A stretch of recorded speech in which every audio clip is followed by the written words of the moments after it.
Welcome back, warriors. I'm Lieutenant Colonel Brenda Bustillos, U.S. Army TRADOC Command Dietitian. In this video, we're going to walk through some of the current popular eating styles and address some key considerations before choosing to begin a new eating style, plan, or dietary pattern. Okay, here's that word diet again. Diet books, plans, pills, potions, and recommendations are always hot topics that span the generations. With food hype in the media flip-flopping over high carb versus low carb and gluten-free versus whatever it may be, it can be hard to know what the best way to eat is. Does healthful eating mean eating like a cave dweller? Is it giving up carbs to go into ketosis? Or is it eating only plants and plant-based products? What is the best way to eat for health and performance? What about when you want to lose weight because your health, your promotion, or even your career depend on it? Well, eating plans or patterns, better known as diets, are everywhere. They're online, they're in the gym, on social media, and they frequently creep into conversations with friends and family. And believe me, I hear them all. But how can you decide which one works for you? Let's talk about a few popular eating styles. First, we'll talk about intermittent fasting. Now, intermittent fasting involves a pattern of rotating periods of eating with periods of fasting. Fasting simply means you just refrain from eating and drinking anything other than water for a certain period of time. We will discuss 3 patterns of intermittent fasting and what the research shows about this potential weight loss strategy. First is alternate day fasting. Now, alternate day fasting refers to rotating days of eating and days of fasting, as I'd mentioned. On fasting days, no foods or beverages with calories are consumed. Calorie-free drinks, such as water, black coffee, and tea, are okay to consume. On non-fasting days, you can eat whatever you want, although following healthful eating guidelines is recommended. The belief is that over the course of a week, you would have cut the total number of calories that you typically consume. And over time, by eating fewer calories, the pounds would be expected to drop off. Now, studies have found that the amount of weight lost following an alternate day fast was equal to that lost following a typical low-calorie weight loss eating plan. Alternate day fasting is a challenging fasting pattern, and side effects reported included serious hunger pains and decreased concentration on the days where you fast. Also, some studies revealed that people ate more than usual on non-fasting days. Therefore, they did not restrict enough calories to promote weight loss. Now, the next is modified fasting, and that involves eating very little amounts of food on fasting days. Some modified fasts restrict intake on fasting days to 20 to 25% of needed calories. Other modified fasting recommendations include limiting intake on fasting days to only 500 calories. Another version, known as the 5-2 fast, calls for fasting 2 days per week. Now, participants on this fast follow their usual eating patterns on the other 5 days of the week. And some studies have found no difference in weight loss between modified fasting and a reduced calorie diet. At this time, there's not enough research to know if this dietary pattern is a safe and effective way to lose and keep off those extra pounds. Now, finally, we're going to talk about time-restricted fasting. And with time-restricted fasting, the goal is to fast 8 to 12 hours per day, with the most of the fast occurring while you are sleeping. This is an easier fasting pattern for people who do not snack after dinner or eat breakfast immediately after they wake up in the morning. Most studies on time-restricted fasting have been done with lab animals, and research findings of studies conducted with people are limited. Intermittent fasting, no matter the method, is not currently a recommended treatment for weight loss or other health conditions. There needs to be more research, especially regarding any negative side effects of fasting, such as the risk for nutrient deficiencies.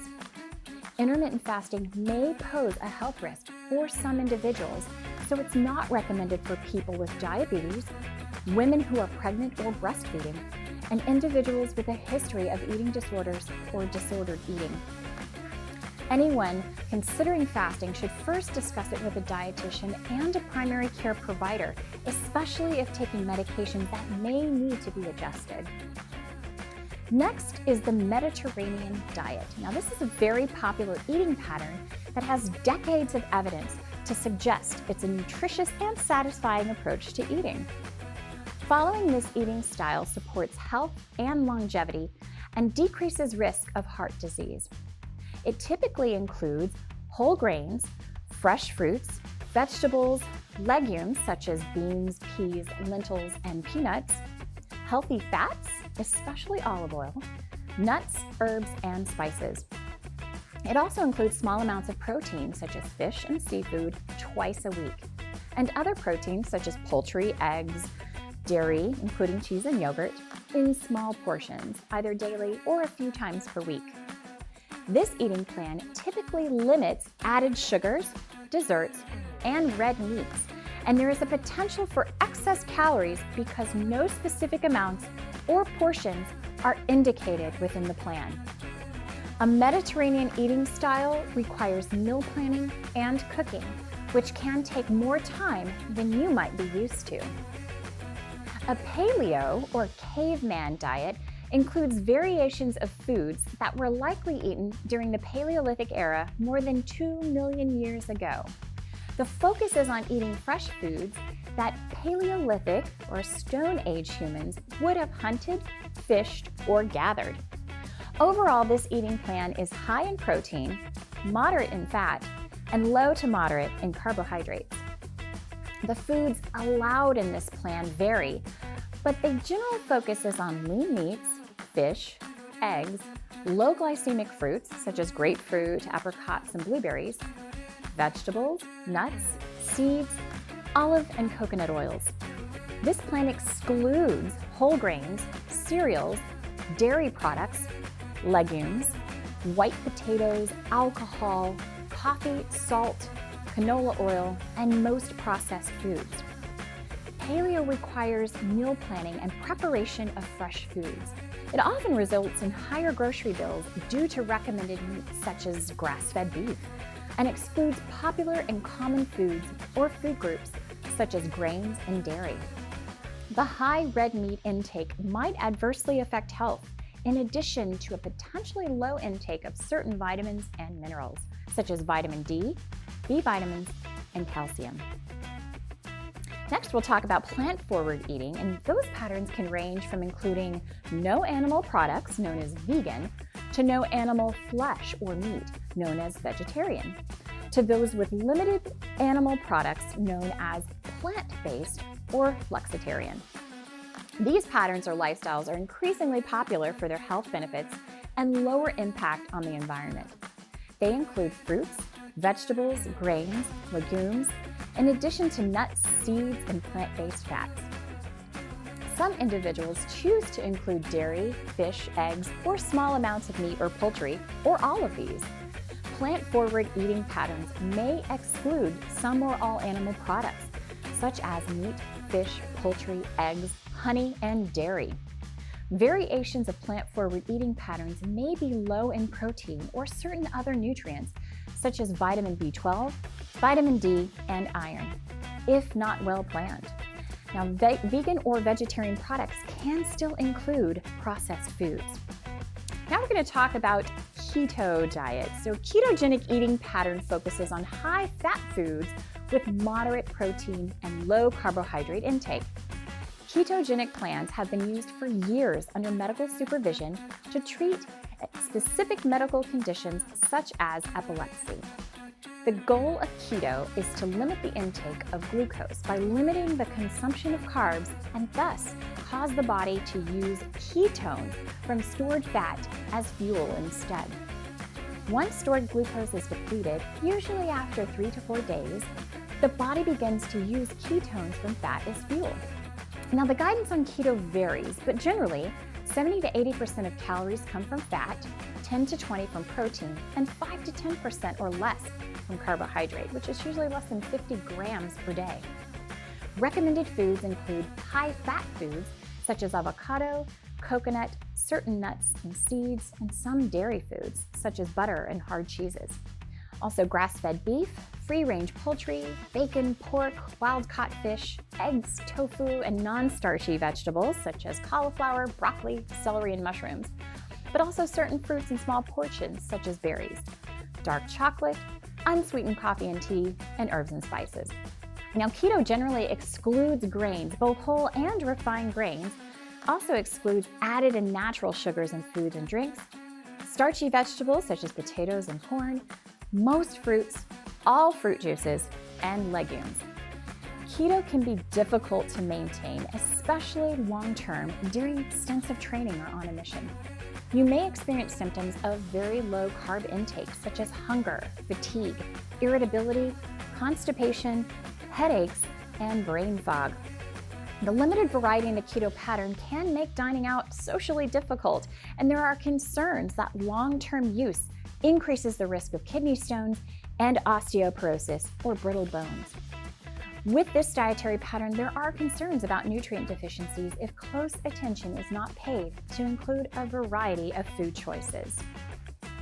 Those were just a few of the eating patterns that are popular today. Remember, not all plans are right for everyone, and many of these plans or diets are very difficult to maintain.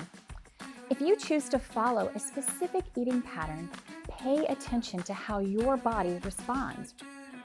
Allow a few weeks to adjust before you assess whether a new eating pattern is truly working for you. Ask yourself, do you feel energized and satisfied? Are you performing well at work, at home, and during workouts? If the answers are yes, then keep going with that eating pattern. If you answer no, then reassess what isn't working for you and adjust. If none of the eating patterns or styles discussed appeal to you, then I suggest adopting a lifelong, mindful eating plan that focuses on fundamental nutrition and includes a variety of food choices. Here are some actionable recommendations.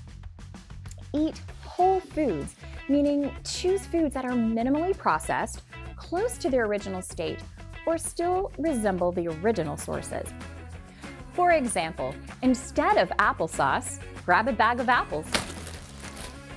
Eat mostly plants such as fruits, vegetables, whole grains, nuts, seeds, and beans. Maximize nutrients by choosing nutrient-dense foods and beverages that are packed with quality micro and macronutrients, instead of those packed with calories and little nutritional quality. That said, avoid empty calories found in foods that might fill you up but don't have much nutritional value. Avoid foods with long lists of ingredients on the nutrition facts label. Don't think of any of the macronutrients, whether carbohydrates, protein, or fat, as bad.